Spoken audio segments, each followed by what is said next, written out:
Hey everyone, welcome back to the channel. Thanks for tuning in for another episode. I recently got asked the question regarding northern lakes and southern lakes. What are some of the similarities and what are some of the differences? And I thought it would be an interesting topic to discuss because there really are a lot of differences. Even though the fish can be caught fishing similar tactics, if you understand the southern lakes versus the northern lakes, you'll probably be able to catch a few extra fish. And one of the biggest differences just has to do with the types of water. The majority of the lakes that we have in the northern part of the world are natural lakes. We have a lot of lakes that were created from the glaciers. Down south doesn't have that. Most of the lakes are man made reservoirs where they dammed up a river and created a giant reservoir. You can go to some areas like Florida where you have a lot of natural lakes as well. Most of those, my understanding, are created more from potholes, and you do have a lot of natural lakes from that standpoint. But the biggest difference is, generally speaking, we have natural lakes versus the man-made reservoirs down south. Um, Now, another main difference has to do with the forage. The lakes down south end up staying warm enough where you have a lot of shad, both gizzard and threadfin shad. As you head north, a lot of the shad die off. Now, you do have a few lakes like up where I'm at in Wisconsin where you have some threadfin shad, but we don't have gizzard shad. It gets too cold. You know, when we freeze over, a lot of those fish that can't handle the winter months die off. So you hit a point where your shad end up literally just not making it any further north. And because of that, the forages are primarily different. The majority of the bass forage in the northern part of the world is panfish, perch, bluegill, sunfish, things like that, crappie. Whereas down south, I'd say the shad create a better forage than almost anything else. You definitely have bluegill eaters down south, but you have a ton of shad. So you need to understand that the forage species are different. In a lot of cases, you're actually targeting bass that are feeding on shad, and therefore you need to understand the shad species and their migrations to successfully catch bass. In the North Country, you might want to understand perch movement, bluegill movement, crappie movement better to fully target where the bass are because that's their primary forage. So the forages are really different. Today's video is brought to you by the Deep Dive app. This has had an amazing new update. As you guys know, I love the water clarity feature. As you can see right here, we're looking at Grand Lake, which just had a whole pile of rain come into it. It went from being really clear to having a lot of dirty water coming in the bottom end of it. Just an amazing feature to be able to determine where the clear water is versus the muddy water. So Deep Dive has just also introduced Stream Flow. Now this is a really cool feature that shows all of the water input coming into certain reservoirs and the amount of water coming in. So they measure it in cubic feet per second. You can see in this case, this is just a small creek, but then you can see the projected as well as the previous flows. If we move up the lake here, get into one of the larger rivers coming in, you can see here that we've got 490 cubic feet per second. And then it shows you that there's not much of a change expected. Now, if there's some rainfall coming, I'm sure those projections will change. If we scoot on over here to take a look at Kentucky Lake and Barkley Lake, much larger river systems, the Tennessee River, you can see what the projected outflow is going to be there, 28,000 cubic feet per second. Go check the Cumberland River here. We got 9.4 thousand cubic feet per second. Just an amazing feature that allows you to see all of the different water flows coming into the different parts of the lake. You can see which ones might be the most affected, which ones won't be affected, see what the projected outflow schedules are. A major feature to help you catch more fish.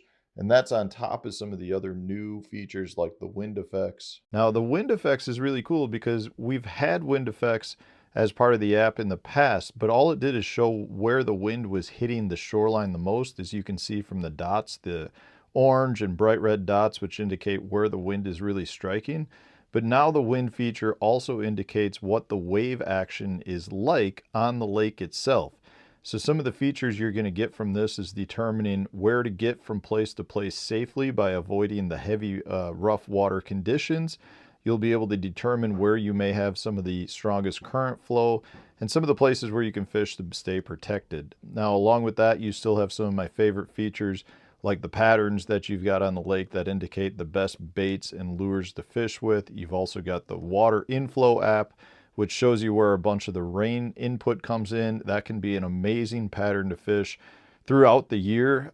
Just a great feature to have. So many positive features anytime you're fishing or using the Deep Dive app. Just points you in the right direction to catch more fish.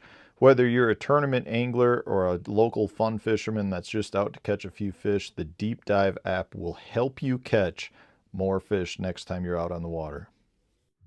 A third difference has to do with the seasonal migrations. A lot of times, like for me growing up in the North Country, I would read magazines that would tell me about bass movements, based on season. So, you'd have these pre-spawn, spawn, post-spawn, early summer migration where fish follow creek channels out.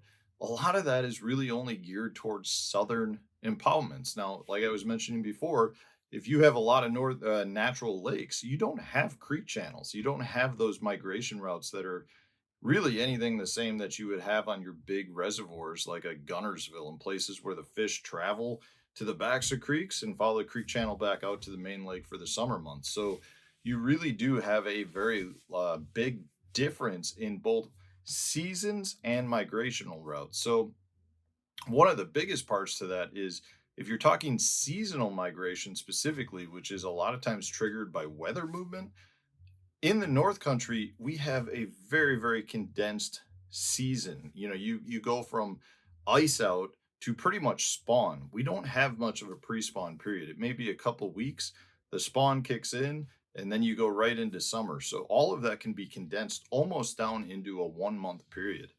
Whereas down south, you might have a full month of pre-spawn, a full month of spawn, a full month of post-spawn.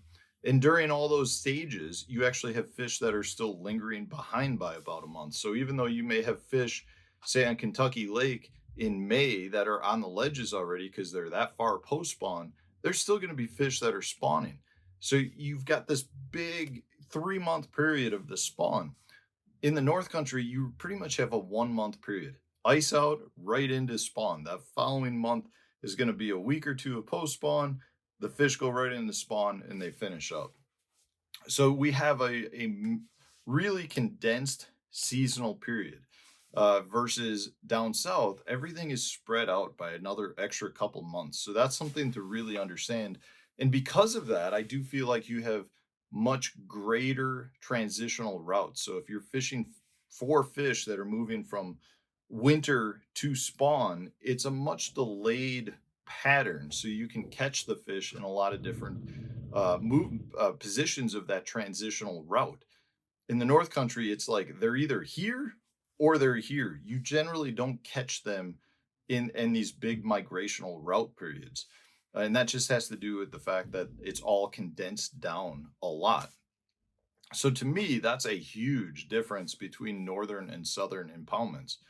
Now, if you're talking a fourth major difference, because you have a lot of natural lakes versus reservoirs, you have a lot more grass in the North Country. Every lake up north has grass. Literally every lake. I don't know that I know of one lake that doesn't have some form of grass in it.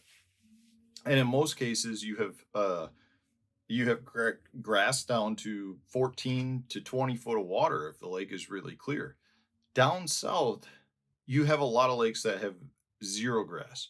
And when I say zero, yeah, you may have some bank grass or you may have a little bit of weird offshore grass, but you don't have milfoil and hydrilla and pondweed and coontail and 35 different types of grass. And there are a lot of lakes down south that do have some grass. Lakes like at Gunnersville, Chickamauga's got some grass. There's a handful of lakes, but there are more lakes without grass than with grass. And again, Florida has grass all over the place. But honestly, Florida relates much more to northern lakes than it does to southern lakes. It's one of the reasons I love going to Florida is because it fishes just like a natural lake up north. But because you have grass in all the lakes, the fish relate much differently to grass than they do to lakes that don't have grass. And I think guys that do fish at Gunnersville or lakes that have a lot of grass understand that. They're fishing if you've got grass, you've got a much different fishery than if you don't have grass. So, you're talking all your highland impoundments, they don't have grass. Most of the lakes don't. Yeah, I mean, even the TVA lakes, the majority of them may have a little bit of grass, but they don't really have grass. So it's important to understand that the vegetation really dictates the fisheries a lot more up north than down south. And then the last thing, and a lot of this has to do with grass, I think. The last thing, in my opinion, difference between southern fisheries and northern fisheries is the southern fish are much more pelagic. They are, the majority of the population roams way more than your northern fish. If you're talking forward facing fishing, the lakes down south have a lot more fish where they're suspended out in the middle.